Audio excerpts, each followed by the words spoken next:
या ठिकाणी महायुतीचे सर्व नेते, माझे राष्ट्रीय अध्यक्ष आदरणीय दादा, राज्याचे माननीय मुख्यमंत्री एकनाथरावजी शिंदे साहेब, आदरणीय देवेंद्र भाऊ फडणवीस साहेब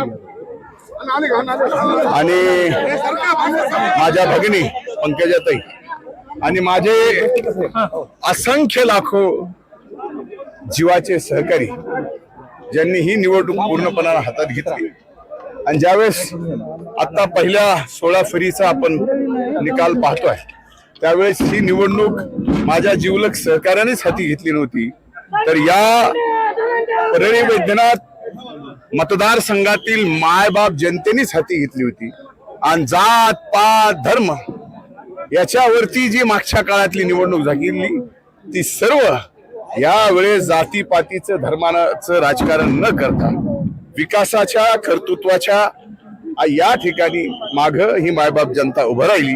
मी त्या मायबाप जनतेचे कायम शेवटच्या श्वासापर्यंत ऋणी।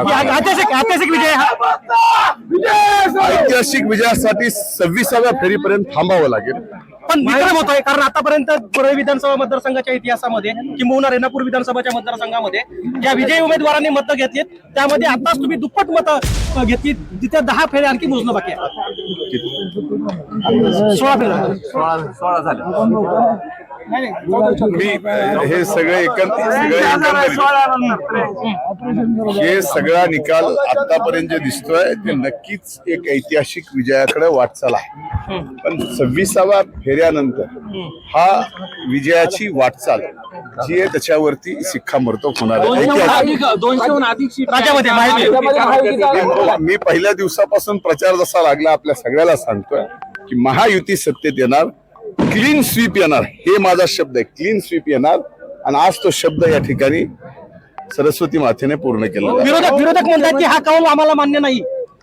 आता हो का, काही जरी केलं तर त्यांना मान्य नाही। आता ही मतमोजणी सुद्धा थांबवा म्हणून हायकोर्टात पिटिशन, मला वाटतं की 288 मतदारसंघात फक्त परळीच आहे की ज्याची मतमोजणी थांबवा म्हणून पिटिशन हायकोर्टात केलं। याच्यावरून त्यांची मानसिकता बघा, ते सकारात्मक मानसिकतेतून निवडणूक लढण्यासाठी आलेलेच नाही।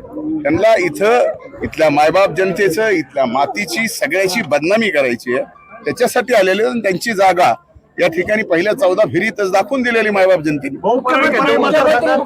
यांनी मोठी ताकद लावली होती तुम्हाला पराभूत करण्यासाठी। हो, ती जी ताकद लावली होती त्याच्यानंतर इथली मायबाप जनता काय करते हे आता